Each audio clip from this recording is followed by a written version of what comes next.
Have you ever wondered what goes on behind the scenes of TV shows such as X Factor, Pop Idol, Love Island, those types of programs? Well, I'm going to be joined by a contestant on 2012 X Factor, Nicola Harris, who went through the full journey of X Factor right the way through to judges' houses, and she's got a real story to share with us. With everything going on in the media at the moment around sort of misrepresentation of artists, bullying, online trolling, Nicola's got some really good stories. I say good, interesting stories to share on this. So I'm going to bring her into the chat now. Welcome, Nicola Harris. Hello. Thanks, Phil. Hello.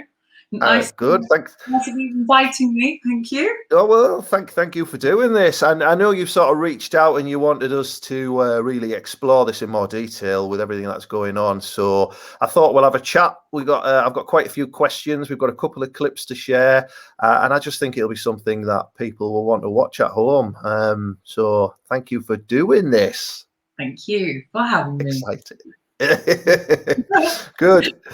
I suppose then the first question I really want to ask is, you auditioned in 2012 for X Factor.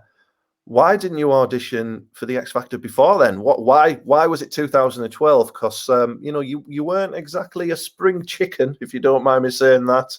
Oh, thanks for pointing that one out, Phil.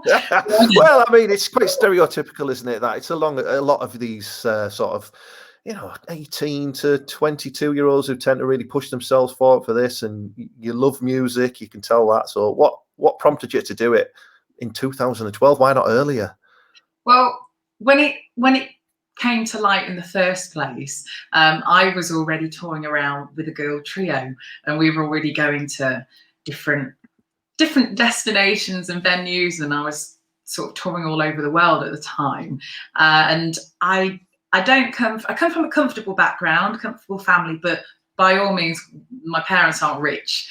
And because I'd seen like the struggles that sort of my parents had whilst I was little, because of my dad coming out the RAF and trying to get a job at that point back in the 80s was a bit of a nightmare. So I'd seen the struggles of my family. So I've always sort of maintained, carve out a really good career for you first, get yourself out there, get yourself a good job. And I did. I started really young. I went straight into stage school. I came straight out. I got straight into a show. And I basically, everything had been about performing. And I was making a lot of money already, which was my big gain. The sort of famous side of things sort of never really occurred to me, because at the time money was more important to me.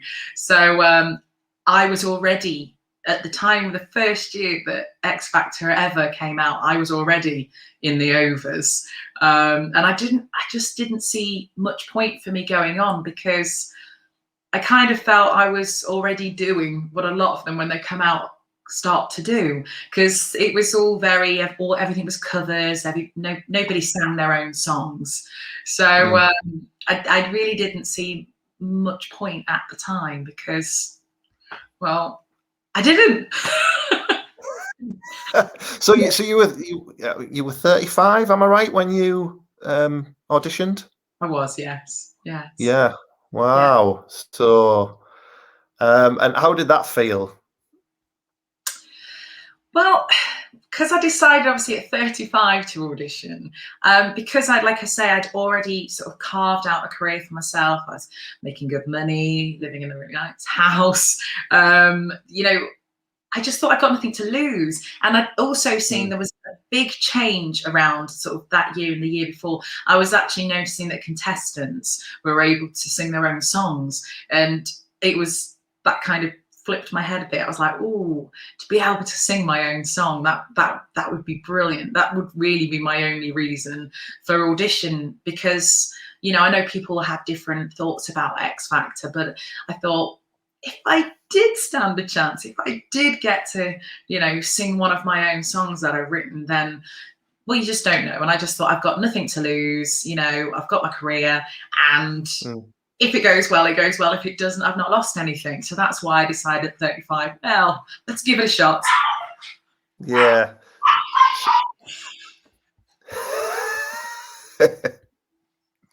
So you've always written your own songs, is that right? I have. Well, I've always been able to since I was. I wrote quite a few songs when I was sort of 12 and 13, but I kind of I'd write them down and I put them in a book, put them on a shelf. But because, like I say, making a career for myself and making money, that was the most important thing. I didn't really have a lot of time for writing songs, although the passion was in me. I was a bit like, no, focus, get a career, get, do what I love and make it successful, because all I ever wanted to do was sing and dance, even at school. Yeah. So after sending your original song, then what happened next? Oh, because yes, that's what happened. I had to, I'd realised that you could actually send in video footage or a song or yourself recording to actually gain an audition where instead of having to sort of queue up with everybody else. So I sent them a video of one of my own songs. And then I got a call saying that I'd got an audition and didn't want to get myself to Manchester. So I was like, yes, like the song, hopefully. So did you have to queue for ages then, like everyone else does, like you see on the little clips and stuff like that? Because you sent your own song and they were interested, that was a queue jumper. Absolutely. I was like, oh, this is great. Where you see everybody queuing up on sort of when you see people live, they're not actually queuing up. They're the people, when it's the judges' time for them to see you, that's the queue of the audience all waiting to go into the room. Right. So straight away they are sort of they're manipulating what they want you to see there.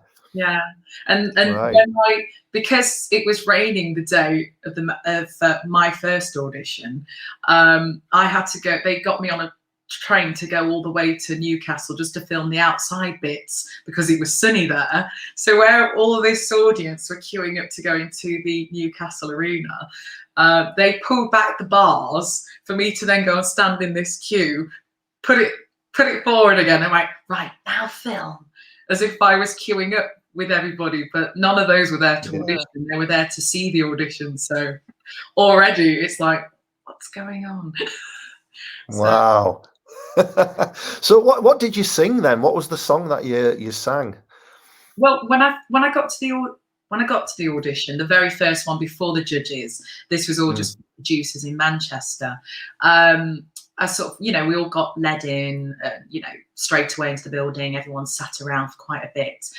You pop in and you see a few of the producers, and they do make some cuts there. But it's like they've got 6 offices, and people are just going in. And then if you come out with a red slip, you get through to see the big producer. So I sat around for a bit, but it was comfortable. It wasn't outside in the rain. And I got to see a couple of the girl producers, and instantly they gave me my little red slip to say I was going through to the next round, which I'd sang my own song Freaky Tonight, and the space was no bigger really probably than what I'm in right now. Tried to do a bit of a dance routine because I just wanted to show that I could sing and dance at the same time without losing breath, and the all singing, all dancing UK girl. So I don't know if they just put me through because they thought she's off her head. She's singing and dancing in this tiny little cubicle. But I thought, well, if I don't show now, I might not get through. So for whatever reason, I got through to the next round to see the producers. So I was quite chuffed with that. What I've got to give to you is something sweet like attitude. Just pop the lock, don't hesitate. I give to you my warm embrace. I've done it once, maybe twice. It's alright now, baby. If you wanna get freaky tonight, yes, I'm safe, I believe it's okay now, baby. If you wanna get freaky tonight, Wow, it looks a bit like my headboard in my bedroom. That. Just looking at that clip, all of those girls, all younger than me, a lot younger than me. Every single one of them has a child now. Since that clip of 9 years ago, or 9 or 10 years ago, they've all got children. They've all got families, all got married, all got children. But yeah, the girls. But yes, that was the song.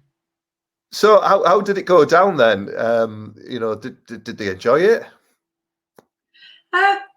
They seemed to enjoy it. You mean when I went to see the proper producers, the big wigs? Yeah. Yeah, they were, they seemed, oh wow, and more wow when I jumped down into the splits, because I thought you need a wow factor if you're going to try and get through this. You need to have a character to start off with. So yeah, the character was all fun, all happy. So did you have to sing anything else, or was that the only song? No, they did ask me to sing another song, and I did a song by Amy Winehouse. Okay, which one? Love is a Losing Game. It's my absolute. Oh, I thought you were going to say Valerie there, like everybody does on a karaoke night. Can I be quite honest? Go on. And you're right, it's definitely a karaoke one. But it's a killer. If you walk into a bar and it's karaoke night, and as soon as I see someone who gets up and sings Valerie, that's it. I'm walking out. It's up there with for me. It's up there with Mustang Sally and Sex Is on Fire for these karaoke songs that I can't stand. So I'm glad you sang something different. All the above. I agree. Yeah, no, I don't like Valerie. I'm sure it's the one that everyone asks for, but no, Love is a Losing Game. It's so heartfelt. I can just feel every lyric that she wrote because I'm a huge Amy fan. And I just wanted to show them a contrast because obviously I've shown them the alter ego of Nicola Harris, or should I say Nicola Marie, because that's my stage name. But I just wanted, I thought, well, okay, the fun side of me, the doing the splits, all singing or dancing, but I needed to let them know I was really serious about singing, that's my biggie, that's my thing, performing and singing. So I thought I need to do something that shows that contrast in my personality and really deliver a song. And it's such a great song to sing. So, and then that one, I think, completely split them because they were like, oh, they asked me afterwards, so if you were successful to see the judges, what would you do? Would you sing the quick one or dancing, or would you do the ballad one? I said, and I said, well, I'm really torn myself. I says, because I love both of them. I said, and I suppose if anything, I would go with the singing and dancing one, because it's my own song, and ultimately that's what I'm here for. I want people to hear my own song, not me sing a song of somebody else's. So I said, if it was a fine line, it would definitely be my own song. So that's how I left it with them. So you have what could be described as a rather deep tone in voice. Has this always been the case? It has, actually. I've always had like a freakishly, even when I was a child, even when I was 6 years old, I've always had this sort of deep voice. It's something my dad's always, because I've been one of those, I don't do that. I'm not Celine Dion, I'm not Whitney, and I absolutely adore them. But I've realised when I was young, I was never going to be up there. So my dad said, why try and go somewhere where you're not going to go? Just work on the deeper side of things. So I just stuck to, I am what I am. I've got a deep voice. That's it. Well, we've got some, we've acquired some footage of you as a young girl. So let's listen to that deep voice.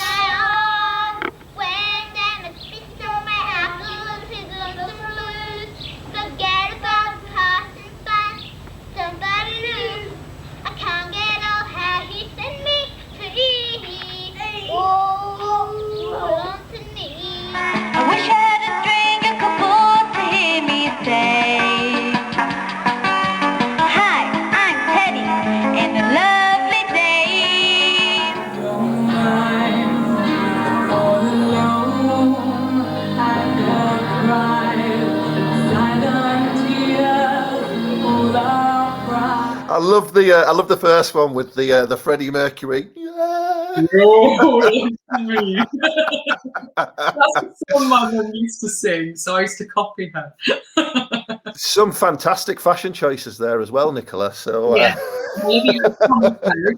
Can you believe my mum actually sewed my name on the arm inside in case someone tried to steal it? No one's stealing that coat.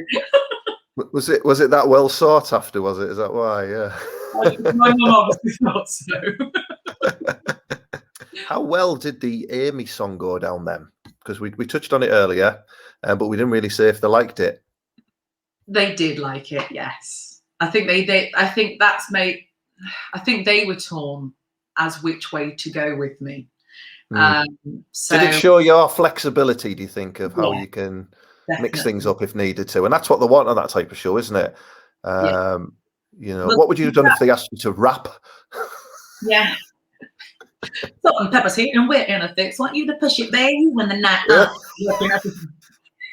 Yeah, maybe not that one.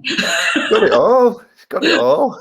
Well, I've always been a performer, so when I was working in a cast, I was in a cast of about 12 of us, and we did 12 different shows through the whole of the week. And one was 70s, then it going to an 80s show. We had a magic show. I don't know, hits from the 60s. I since I was little, I've had to do everything. Country show, just all genres, rock show, salsa show. So I've just been so used to having to adapt myself. And I wanted to show them that I could go from boom to soul. So I can do anything else in between, because each week yourself, they give you a themed week. So I thought, I'm a girl, I'll do whatever you want me to, but please let me sing my own song. So you've had these auditions, you've done your own song, you've done your Amy song.